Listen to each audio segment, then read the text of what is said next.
Change is hard, and that's especially true in the realm of work. But with the right resources and frame of mind, change can be exciting. In this episode, we're taking a closer look at change management and the role it plays in supporting major ERP projects. Hello, and thanks for stopping by. This is RPI Tech Connect, and I'm your host, Chris Airy. Today, we're exploring the big topic of change management. And to help us understand the important topic, we've got two of RPI's finest, Daniel Jenab and Sarah Concannon. Welcome, guys. Thanks for hopping on. How are we doing today? Doing well, Chris. How about yourself? Good, man. So happy to have you both here. If you wouldn't mind just sharing a little bit about yourselves before we jump in. Yeah, absolutely. I'll go first, Sarah, if that's okay. And I do want to apologize to anyone listening to this if my voice is a little hoarse. My hometown Kansas City Chiefs did just recently repeat as Super Bowl champions, and the parties were awesome. They were electric, as Travis Kelce would say. But getting into my introductions, of course, my name is Daniel Jenab, as Chris said. I've been in RPI for a little over 5.5 years now. I am a ProSci certified change manager. My role at RPI is organizational change management consultant. That said, I do wear a couple of different hats. I dabble in project management and also in some customer success as well.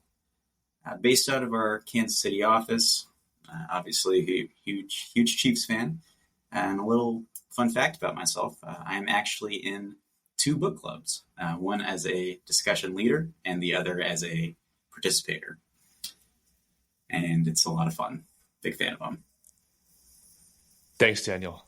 And congratulations on your victory. Thank you. I had a huge part to play in that game, of course. Hello. My name is Sarah Concannon. I have been with RPI for 7 years now, as of this month, so that's very exciting. I have worn lots of different hats since joining the company 7 years ago and came to change management by way of functional consulting and project management. And I'm also ProSci certified, just as Daniel is. And really kind of excited to be getting an opportunity to talk about change management and share some tips and just some of our experiences with change management and delivering that to clients for the projects that we are doing for them. Because I find it really useful, even in my personal life. We'll probably get into that a little bit. I'm coming to you today from Chicago. I have 3 young kids, and I actually use change management models and tactics on them. I can't wait to hear more about that. Yeah. Not only in your professional life, but also in your personal life, change management can be useful. So bringing a very well-rounded perspective on the application of change management to you all today. Awesome. Well, thank you both so much for hopping on the program today. I'm excited to get into change management, and I thought, a good place to start, we've heard this term now, and I'm wondering if we can just simply define what is change management? Yeah, so it's actually kind of interesting because the definition isn't as obvious as you think. And certain people, when saying change management, refer to something very different than what Sarah and I are consulting on. So first there's what's known as kind of technical change management.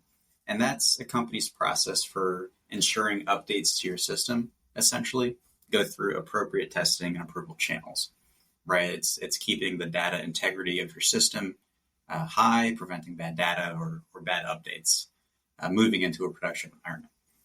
And what Sarah and I do is we really focus on the functional change management. And the definition of that is basically a combination of processes, tools, and techniques used to manage the people side of change, and we can underline, bold, italicize people side of change as much and as big as possible. So used to manage the people side of change in order to achieve desired organizational outcomes. So that's kind of a dictionary definition there. And anything else you'd like to supplement that with? Yeah, I mean, obviously we're emphasizing the people part. And you can force people to change, right? But when we're talking about some of these large projects that have wide-ranging impacts and the scope of the change is really significant, and you have different stakeholder groups who are involved and are impacted by some of these things that are going to be changing, it's really taking those impacts into consideration. And change management is just anything that you might be doing to kind of mitigate those change impacts and help people have an easier and faster time adapting to whatever is changing. Because all of these changes that we make, in business and in our personal lives, hopefully, we're doing it because we get something out of it. There's some value proposition or set of benefits that we expect to receive, whether that's, gains or whether it's resolution of a pain point or anything of that nature. You're doing it to achieve a better future state than you have in the current state. So there are good reasons for these changes, but it's not always easy for the individuals who are impacted by these changes and who need to make changes themselves to kind of connect the dots between the effort that they might have to go through to do something differently in the future and what they're going to get out of it on the other side. And so a lot of change management is just kind of helping to connect individuals to the vision for a particular project, for the value propositions associated with that project, helping them see why this is worth doing. Got it. I love that. And you both mentioned that a lot of your consulting deals around the people side of change management. And so I imagine that's in response to humans by nature being resistant to change. Is that right?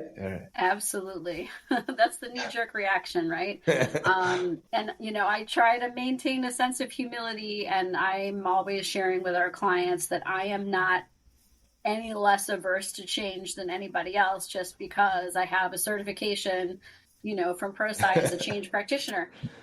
It doesn't make me like it more. It just means that I have a model and a framework and a set of tools and tactics that I can apply to help me manage my own, changes more easily and more quickly. And that benefits me as well. So, you might think as a change manager or as change managers, Daniel and I might believe that every project should have change management on it, and that should be included in the scope, and it's something that clients should be investing in. That's not quite the case. And again, it all comes back to that dependency on people.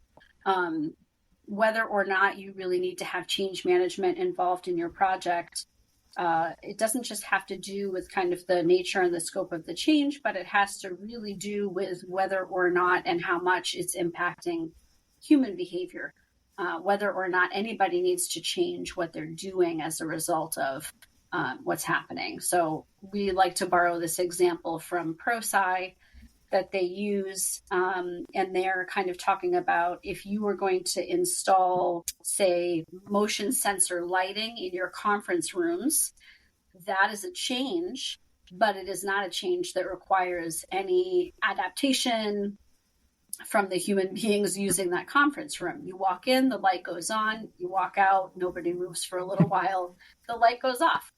They don't really need to do anything differently. And you could compare that to something like implementing a recycling and composting system in your office space where you can put the bins in, but if people aren't using them as you intend, if they're not changing their behavior from throwing everything in the trash, then there's no point and you're not going to be successful in that effort. So it really kind of comes down to a consideration of, do people have to change as a result of whatever is going on? Who has to change? How much? What are those impacts? What do we need to do? What can we do to support those people in making those changes as quickly and easily as possible? Got it. I really like you making that distinction there too about, just because there's something new that's happening doesn't mean it requires these additional resources for, seeing that it's as effective as it could be. And I also appreciate how honest you were there about like, yes, you're a change practitioner and consultant, but that doesn't mean it makes change any easier. It's just, well, maybe it does. It's doesn't make you like it anymore, I guess is how you frame it. I would actually make the argument that because Sarah and I work with change for our careers, right, and because we know so much about it, most likely we're going to be more resistant to changes in our personal life through internal initiatives, or at least we know the questions to ask, right, and what needs to be communicated when a change initiative happens.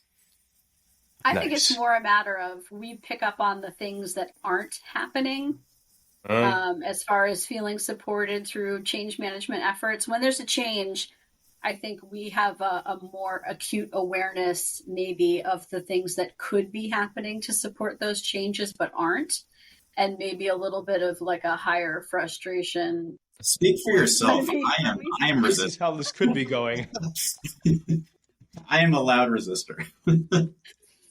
So I like my routines. I think this is a great point here. So when is a good time, like within like a,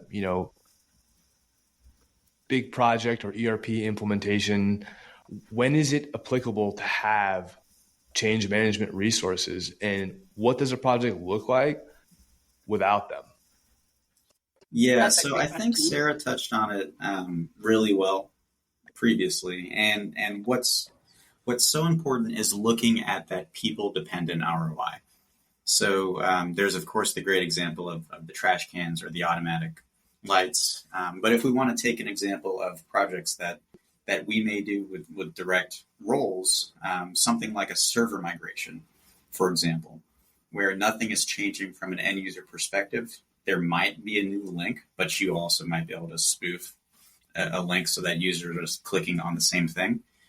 And if your ROI is something like saving money on infrastructure costs or saving money on license costs, for example, then that's a great example of a project that may not need a change manager. But then again, something like implementing a new approval structure or new approval flows definitely are going to want the change manager in the project, dedicated and engaged as early as possible in the project. There's a great statistic by ProSci where I believe you are 6 times more likely to meet or exceed your stated project objectives if you have excellent change management on your project, compared to if you had change management that was either ranked as poor or if you didn't have any change management. And of course, as Sarah said, the objectives are why we do the projects, correct? Yep. And I think it's one of those, it kind of just made me think of, I don't even know if this is true, but, somewhere at some point I heard by the time you realize that you're really thirsty, you're already dehydrated. And I think that applies to change management on projects too, because, we're always trying to emphasize starting as early as possible in the project so that change management delivery can really be fully integrated into the project delivery, and supporting those project stakeholders from the beginning.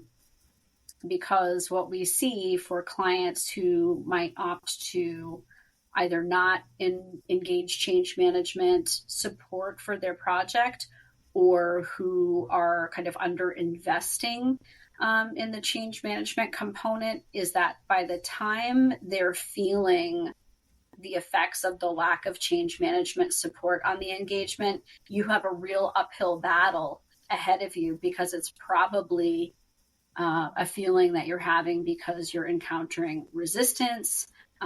You're kind of seeing those side effects or symptoms of not having that change management support. And it takes a lot of effort if you wait until you're kind of feeling the downside of not engaging that change management component. Then it's a matter of, you can't be proactive anymore. You're coming at it from being behind the ball, and you're playing catch up. And that's really difficult to do when we're talking about human beings who are already saddled with responsibilities related to the project on top of their normal day-to-day jobs that they need to do still. And then, you're going to come in kind of late in the game and try and also be engaging them in these change management activities.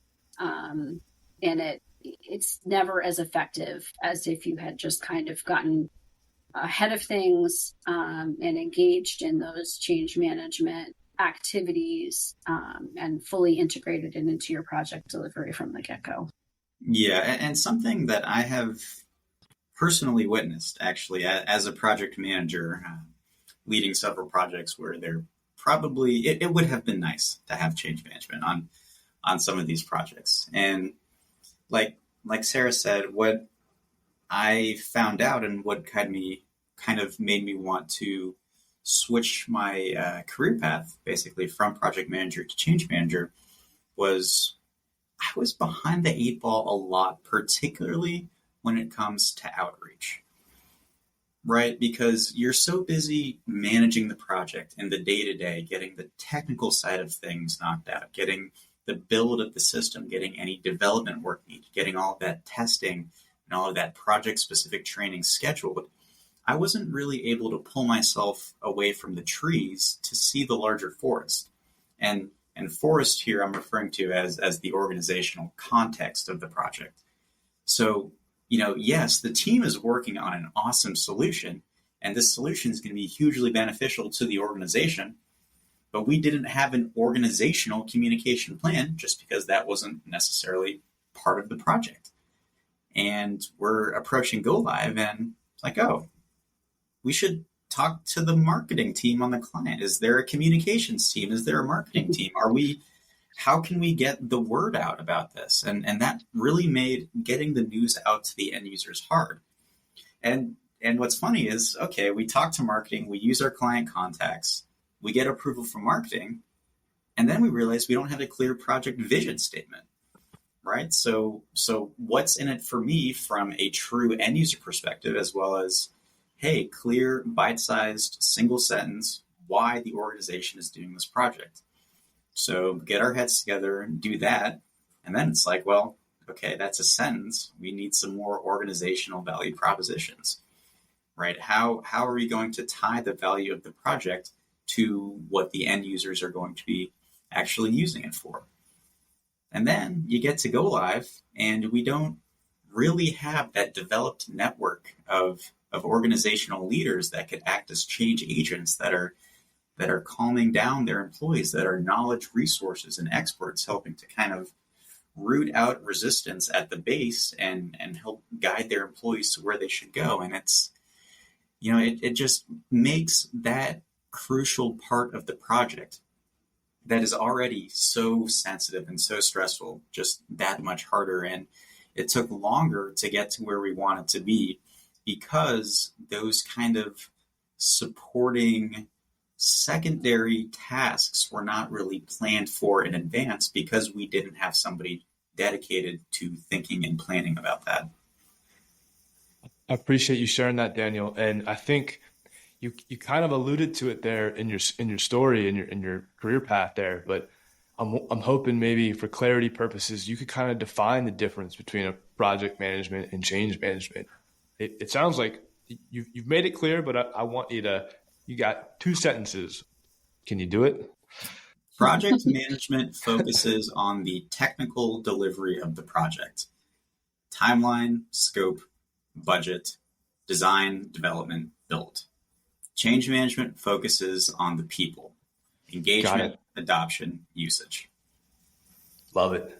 That's great. Yeah. I learned something new now. Thank you. And we kind of picture it like a triangle, this relationship between project management, change management, and project leadership on the client side. That kind of forms this very solid, sturdy trifecta of, a group of people collaborating to ensure successful outcomes on the project. Nice.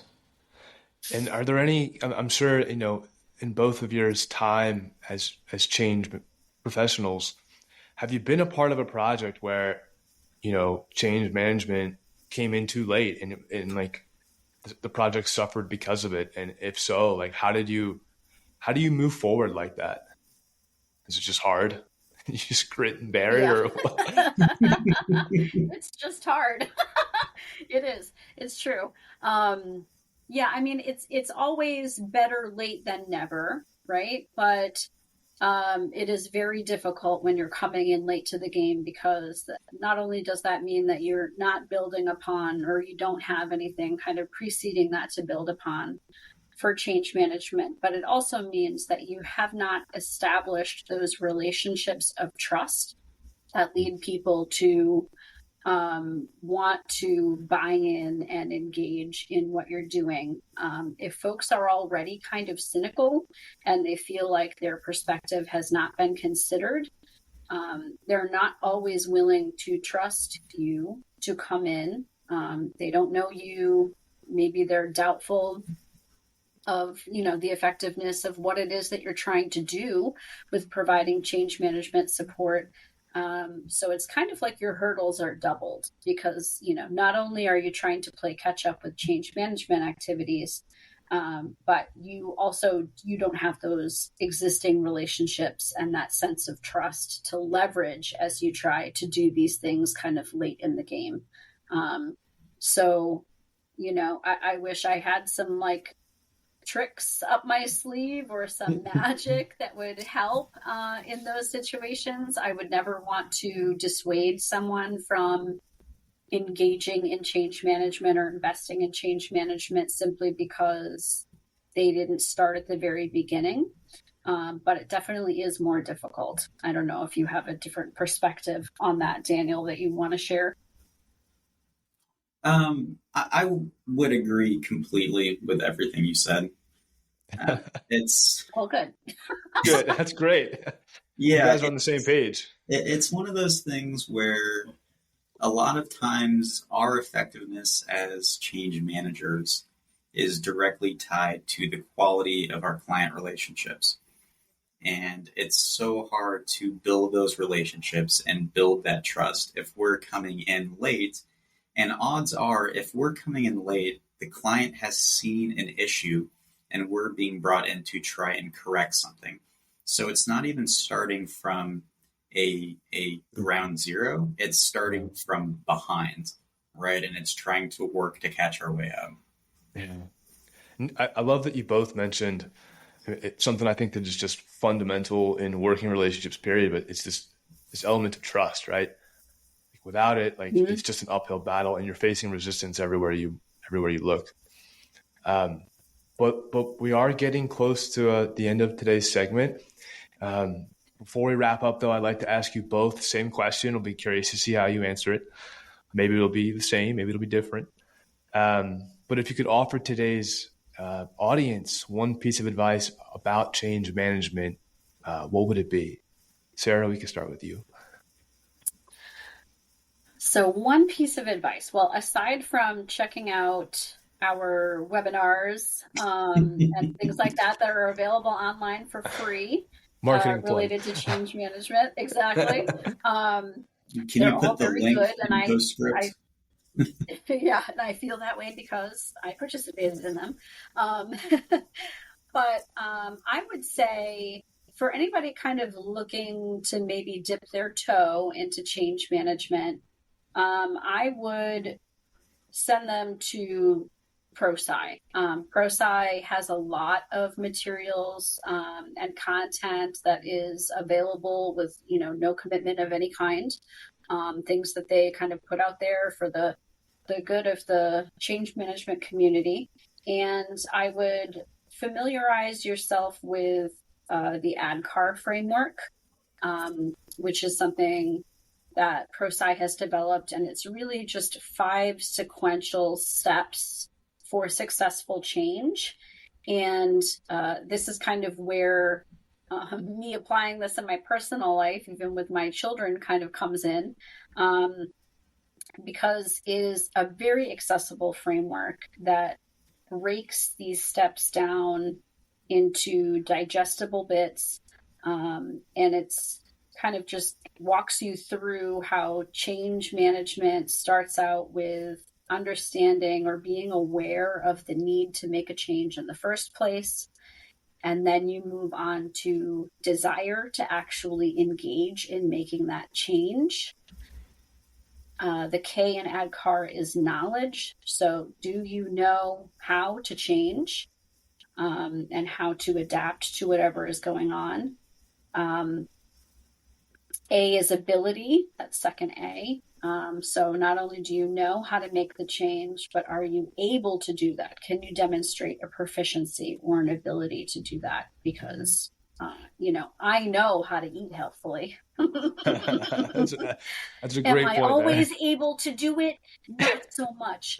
And then finally, the R is reinforcement. So, you've transitioned successfully.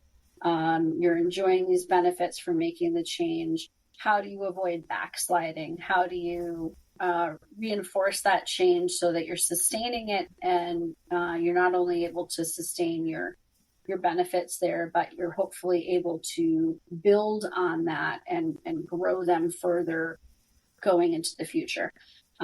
So I just think that ADKAR is a really accessible framework. And again, like I use ADKAR on my children. It works, it's putting yourself in the mindset of just breaking down a particular change and what might someone need in the way of support to successfully adapt to that change and adopt whatever it is that you're looking for them to do differently.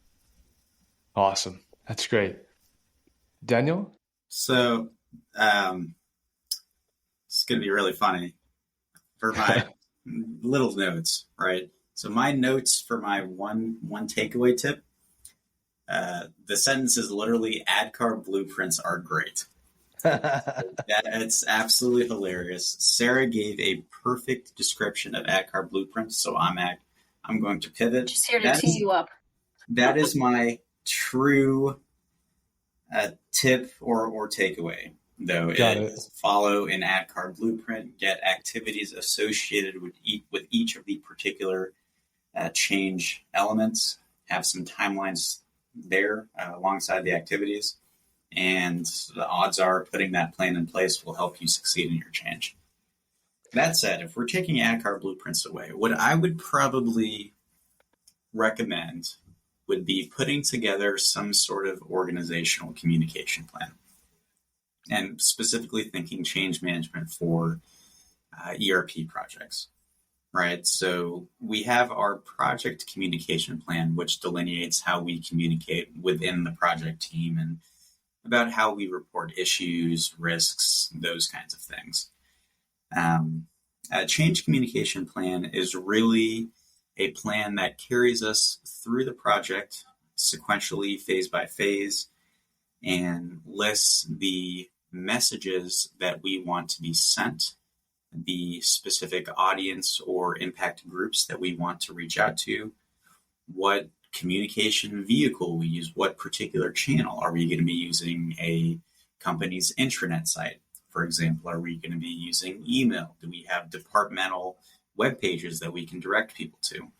And getting all of that in place from the project launch announcement to our senior leaders and executives, people that need to be in the know ahead of the larger user body, all the way through stuff like go live toolkits and reinforcement plans, I think is incredibly important and is something that is going to very much pay dividends as we get into the further busier stages of the project.